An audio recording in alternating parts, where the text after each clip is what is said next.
नमस्कार मित्रों, फिर से एक बहुत ही अद्भुत घटना हमारे खगोल में घटने जा रही है, जिसका नाम है सोलर इक्लिप्स यानी कि सूर्य ग्रहण। ये सूर्य ग्रहण इस बार अपने साथ बहुत कुछ लेकर आ रहा है।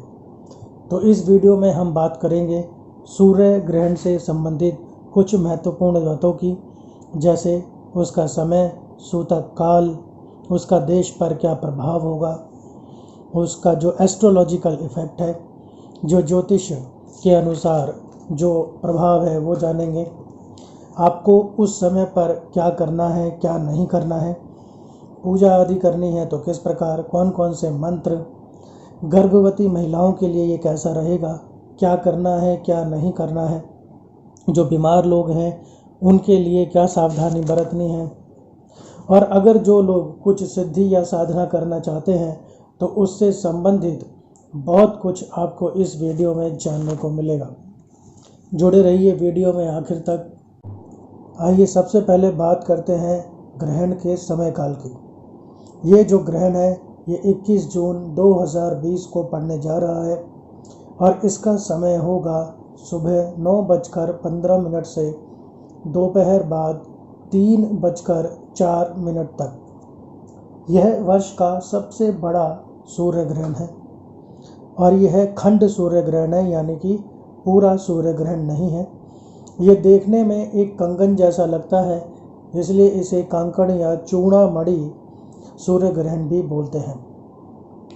यह ग्रहण जो है वह मिथुन और धनु राशि के अंदर पड़ने वाला है और मंगल और राहु नक्षत्र के अंदर यह ग्रहण पड़ेगा।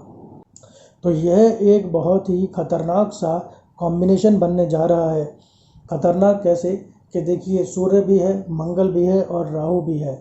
सूर्य यानी कि ऊर्जा, अग्नि, और मंगल भी उसी अग्नि का ही प्रतीक है, और राहु को तो आप जानते ही हैं। तो इन तीनों का जो कॉम्बिनेशन बन रहा है वो कॉम्बिनेशन बहुत ही ज़्यादा बुरा प्रभाव देने वाला बन रहा है।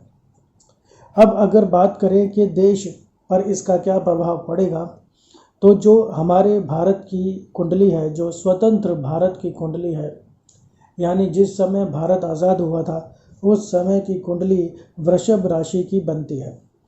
और इसके हिसाब से अब इस ग्रहण का क्या असर पड़ेगा। प्राकृतिक आपदाएं आएंगी, जिस जिस जगह पर यह ग्रहण दिखाई देगा वहाँ पर युद्ध की संभावनाएं बनेंगी, और यह जैसे व्यापार हो गया, जीडीपी हो गया और रोज़गार हो गया, इस तरह की चीज़ों के लिए यह बहुत ही बुरा प्रभाव डालने वाला है। आइए अब बात करते हैं कि कौन सी राशियों के ऊपर इसका कैसा प्रभाव है। देखिए, मैं कोई ज्योतिष नहीं हूँ, इसलिए बहुत डिटेल में मैं हर राशि के ऊपर नहीं बता पाऊँगा, लेकिन जो जनरल कंसेंट है वो मैं आपको बता देता हूँ, और इतना ही जानना किसी भी इंसान के लिए काफ़ी होता है। 12 में से 4 राशियाँ ऐसी हैं जिनके ऊपर इसका बहुत ही ज़्यादा पॉजिटिव प्रभाव पड़ने वाला है, और इन राशियों का एकदम से भाग्य उदय होने की संभावनाएं बनती हैं। ये जो भी कार्य करेंगे, चाहे व्यवसाय से संबंधित हो, चाहे वो रिलेशनशिप से संबंधित हो, किसी भी चीज़ से संबंधित हो, उसमें सफलता मिलेगी। अगर ये कोई नया काम करते हैं उसमें भी इन्हें सफलता मिलेगी। लगभग इन्हें सभी कार्यों में सफलता प्राप्त होगी। ये 4 राशियां हैं: मेष, वृष, सिंह और मकर। तो इसके इन 4 राशियों के अलावा और जो बाकी 8 राशियां हैं उनके ऊपर इनका सीधा सीधा नेगेटिव प्रभाव बहुत ही ज़्यादा रहने वाला है। बाकी की जो 8 राशियां हैं उनको बहुत ही सोच समझकर अपने काम धंधे, नौकरी, अपने रिश्ते, घर बार, सभी चीज़ों में बहुत सोच समझकर निर्णय लेना चाहिए। और ये गुस्सा, डिप्रेशन, टेंशन, इस तरह के प्रभाव को भी ये बहुत ज़्यादा बढ़ाने वाला है। इसके अलावा जो 6 ग्रह हैं वो 6 ग्रह वक्री हो रहे हैं, यानी कि इस समय के लिए वो उल्टा चलेंगे, जिससे उनके जो भी प्रभाव होते हैं तो वो उल्टे पड़ते हैं। आपको यह जानना चाहिए कि ग्रहण का जो प्रभाव होता है वो 15 दिनों तक होता है। इसका मतलब 4 जुलाई तक इसका प्रभाव रहेगा। और बुरी बात यह है कि 5 जुलाई से फिर एक और ग्रहण शुरू होने जा रहा है। मतलब कि जो ग्रहण के बाद तुरंत ग्रहण की तो जैसे लड़ी लग गई है, सीरीज बन गई है, जो कि ये साल तो बहुत ही बुरा इस प्रकार जाने वाला है। और अब बात करते हैं सूतक की। देखिए, जो सूतक है वो एक दिन पहले से ही लग जाएगा। 21 तारीख को यह ग्रहण है, लेकिन 20 जून 2020 शाम को यानी रात को 9:15 पर से ही यह सूतक काल शुरू हो जाएगा। यानी कि इस सूतक काल से ही आपको कुछ भी खाना पीना सब वर्जित हो जाएगा। इस समय में सूतक काल लगते ही आपको किसी प्रकार की कोई पूजा पाठ नहीं करनी है, अपने मंदिरों को बंद कर देना है। और कोशिश कीजिए कि आप कुछ भी प्रोसेस्ड फूड ना खाएं, मतलब जो आपने बनाया हुआ खाना है उसे ना खाएं। अगर घर में कुछ खाना कहीं पे रखा हुआ है तो उनके ऊपर एक एक तुलसी का पत्ता रख दीजिए। आपको करना क्या है, सबसे पहले तो आप स्नान कर लीजिए। स्नान करने के बाद फिर आप कोई भी किसी भी तरह की जाप करने के लिए बैठ जाइए। ये बहुत ही अच्छा समय है जाप ध्यान आपके लिए। ये आप अगर कुछ भी कोई मंत्र सिद्ध करना चाहते हैं और ये जो भी नेगेटिव इसका इम्पैक्ट पड़ना है, अगर उसे आप कम करना चाहते हैं तो इकलौता यही तरीका है आपके पास। इस दौरान आप जाप कर सकते हैं मंत्रों का। मंत्र अपने आप में एक बहुत ही शक्तिशाली टेक्निकल एक मशीन होती है, एक तंत्र होता है, एक सिस्टम होता है। इसके ज़रिए आप कुछ भी कर सकते हैं। तो आप कौन कौन से मंत्रों का जाप कर सकते हैं? आप किसी भी एक मंत्र का जाप कर सकते हैं।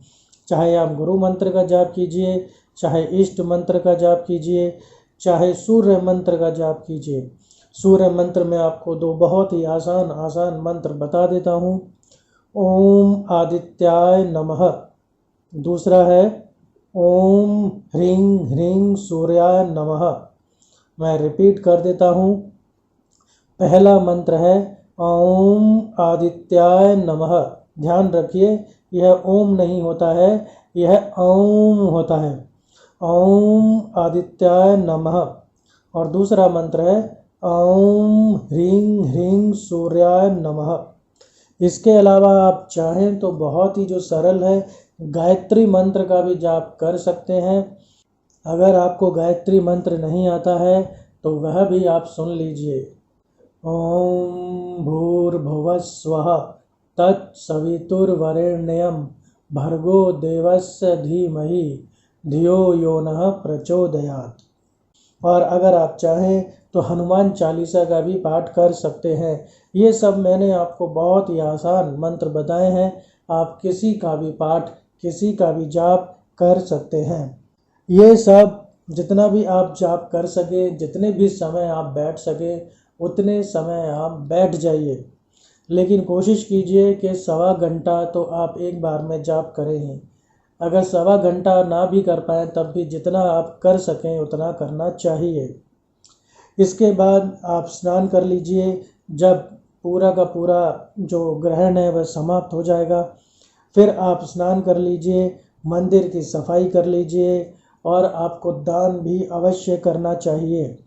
दान आप करेंगे तो सूर्य से संबंधित चीज़ों का ही दान करेंगे, जैसे कि गुड़, गेहूँ, आटा, लाल कपड़ा और तांबे के बर्तन।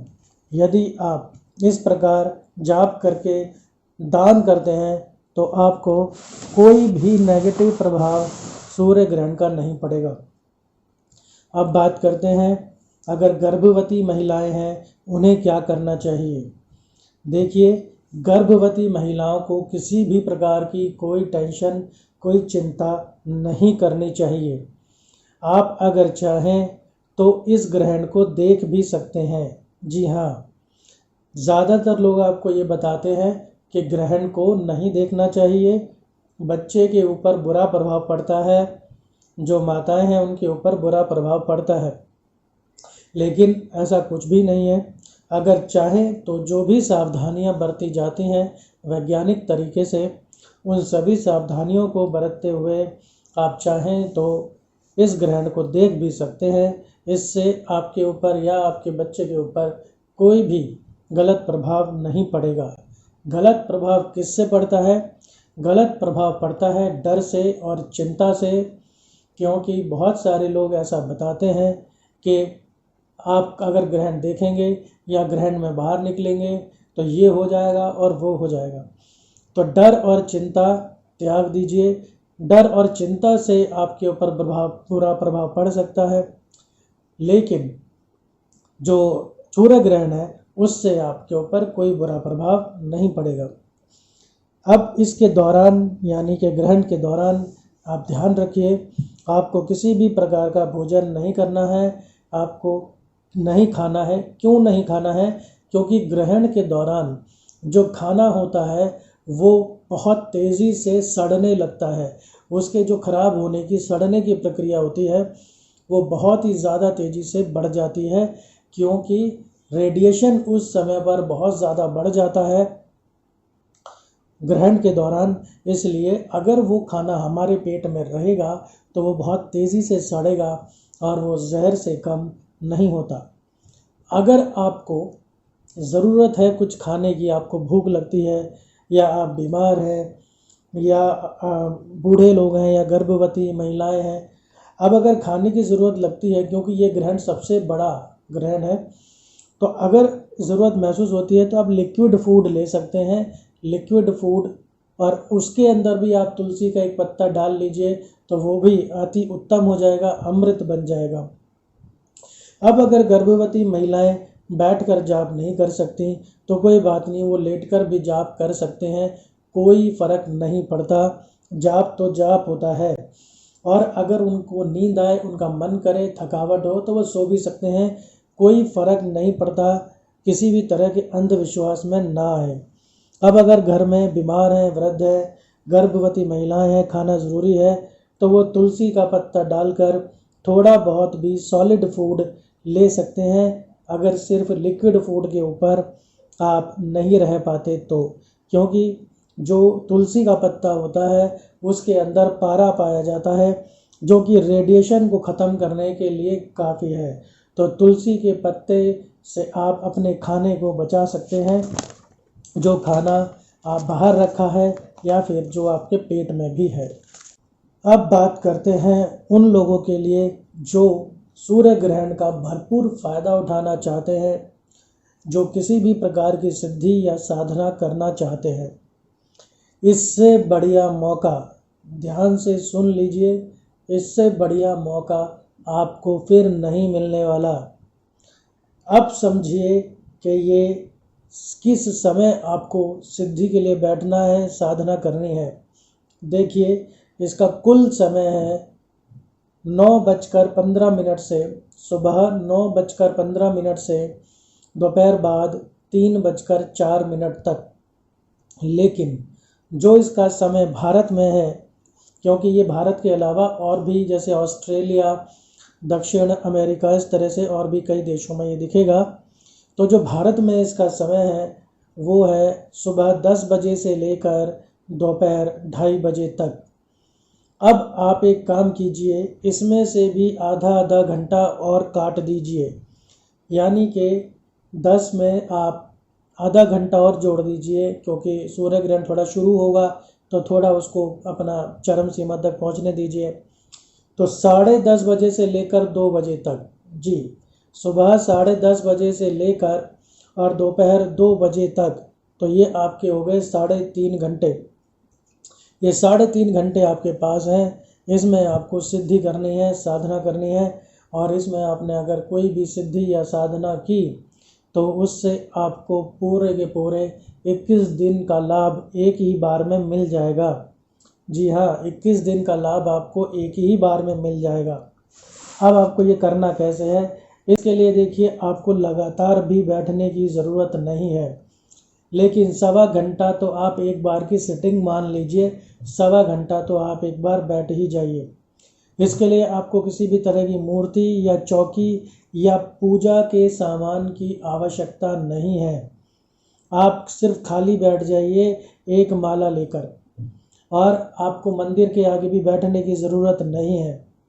आप सिर्फ पूर्व दिशा की तरफ या उत्तर दिशा की तरफ मुंह करके बैठ जाइए। आप परमपिता परमेश्वर से प्रार्थना कीजिए कि मैं ये सिद्धि करने जा रहा हूँ, कृपया इसमें मुझे सफलता प्रदान करें। सिर्फ इतना कह देना, इतनी सी प्रार्थना काफ़ी है। इतनी सी आप प्रार्थना कीजिए और आपको जिस भी किसी मंत्र की, अब आप कौन से मंत्र की करना चाहते हैं सिद्धि, ये आपके ऊपर है। आप किसी भी मंत्र की कर सकते हैं। आप चाहें तो अपने गुरु मंत्र की कर सकते हैं, इष्ट मंत्र की कर सकते हैं, सूर्य मंत्र, हनुमान मंत्र, नवाण मंत्र, ओम ऐं ह्रीं क्लीं चामुंडाय विच्चे। आप जिस भी मंत्र की सिद्धि करना चाहते हैं तो उस मंत्र की आप सिद्धि कर सकते हैं। इसके लिए मैं आपको एक बहुत ही आसान सा एक निर्णायक तथ्य बता देता हूँ। आप ये देख लीजिए कि आपके गुरु कौन हैं, मतलब कौन से ग्रह आपके गुरु हैं। तो जो भी ग्रह आपके गुरु हैं उसी से संबंधित आप एक मंत्र ले लीजिए, तो वो आपके गुरु मंत्र हो जाएगा। ये ऐसा मंत्र होता है जो आपके जीवन भर काम आएगा। तो अगर आप उसे सिद्ध कर लेते हैं तो आपके जीवन में बहुत सारी समस्याएं दूर हो जाती हैं। मित्रों, मैंने इस वीडियो में आपको बहुत सारी इन्फॉर्मेशन देने की कोशिश की है और मुझे लगता है इतनी इन्फॉर्मेशन आपको इस समय का सदुपयोग करने के लिए काफ़ी है। फिर भी अगर आपके कोई सवाल हैं, कोई कमेंट्स हैं, आपको ये इन्फॉर्मेशन कैसी लगी, आप कमेंट बॉक्स में ज़रूर बताइए। मैं इंतज़ार करूँगा। मिलता हूँ आपसे इसी प्रकार एक और इन्फॉर्मेटिव वीडियो में। धन्यवाद।